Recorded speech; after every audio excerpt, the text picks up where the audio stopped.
Good afternoon, folks, and welcome back to A Place in Space. It's a massive week, so let's just kick right into it. It's awesome this week. Going to start with a book that I think it's fair to say, when it was announced, literally lit the industry on fire, mainly because people have been waiting, closing on 15 years to see this actually come to fruition. Now, word on the street has been these guys had actually had this done and dusted for ages, but for either way, it took this long to come out. So anyway, I'm glad to see it. It's Batman Spawn #1.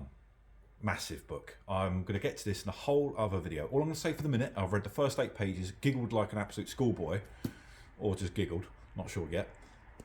And we're going to do this properly in another video. So watch this space for now. Just want to let you know it's out finally. Okay, there's more beautiful covers than you can shake 15 sticks at, but we'll do that very soon. DC, I will say, DC have kind of they're a little bit tailing Marvel this week. Marvel have got so many books out, so let's just do a few quick ones. We've got the last part of Superman, Son of Kal-El, before Superman #1 kicks off again very super soon in January, and also Action Comics 1050 is coming thundering along your way very, very soon indeed, for the big man in blue, coming back super quickly actually now. Also, Dark Crisis has another one of the proverbial one-shots entailing its whole encompassing storyline at this point. That is Big Bang. And also, this is really cool, by Tom King. Some of DC's more obscure characters, shall we say, Metamorpho, like, oh man. All I can say is Tom King, when he gets left to do some weird little indie side projects, apart from, of course, it's actually under the banner of DC, is fabulous. Expect something really dark and nasty there, I reckon. I don't know anything more about it than it's been kept quite quiet. So that's normally where Tom King can shine. Right, you ready? It's Marvel time. There's a lot. Let's do it. I don't even know where you start with them this week. Let's just do it, keep it simple, super quickly. Amazing Spider-Man 15 is out now, and it's always one of the biggest books of the week every single time it ships, and 15 times tie into the Dark Web, which also kicks off this week. Now, Dark Web, as far as I can understand it, is basically all things Spidey and our wonderful mystic mutants over there, and all things X-Men teaming up against the clones. You've obviously got the Goblin Queen and the other Ben Reilly's clone. I can't quite remember off the top of my head, but I had a quick look through it. This looks balmy. Zeb Wells writing it, Adam Kubert drawing it, which means it's going to look gorgeous. Let me find a splash. Yeah, just delicious.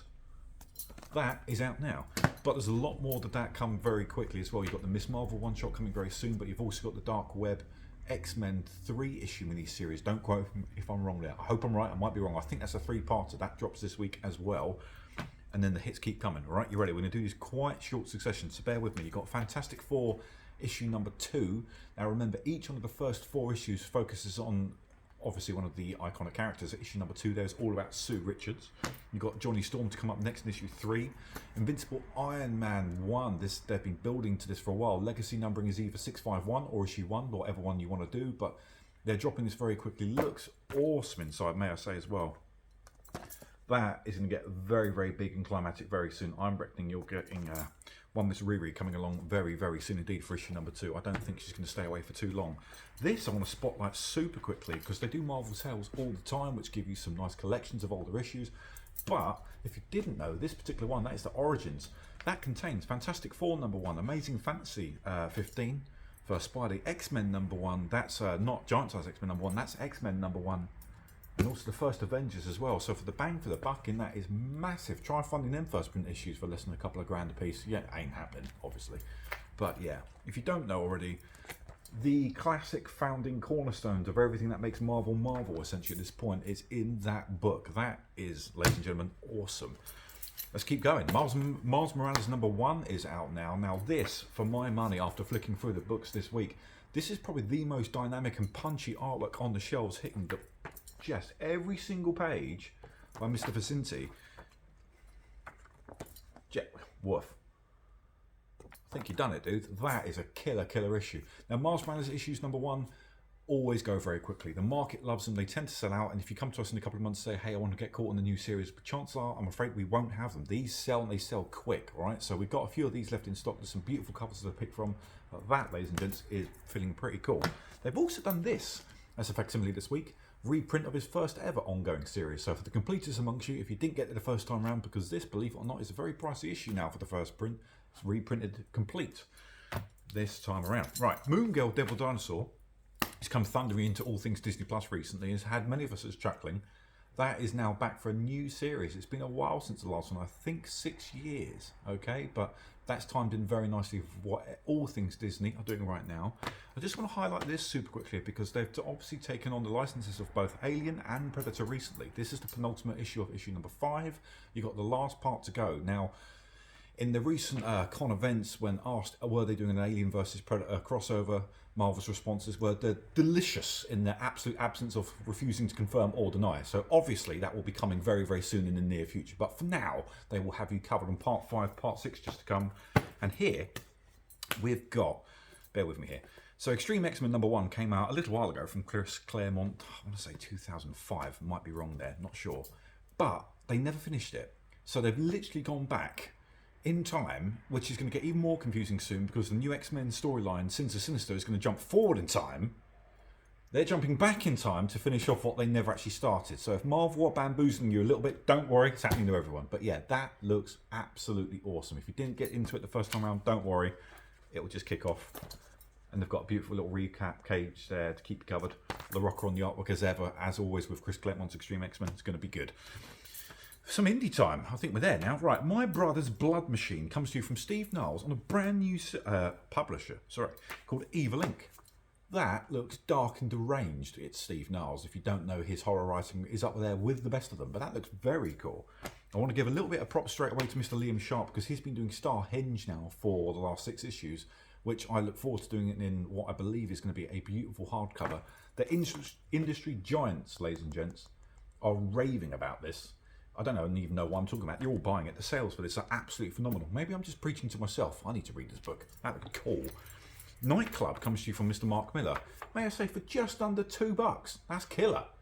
The rough premise of this is if a young dude, should we say, I believe he's 17, the lead character, gets bitten by a vampire, is he going to do the noble thing? And Mark Miller says, no, he is not.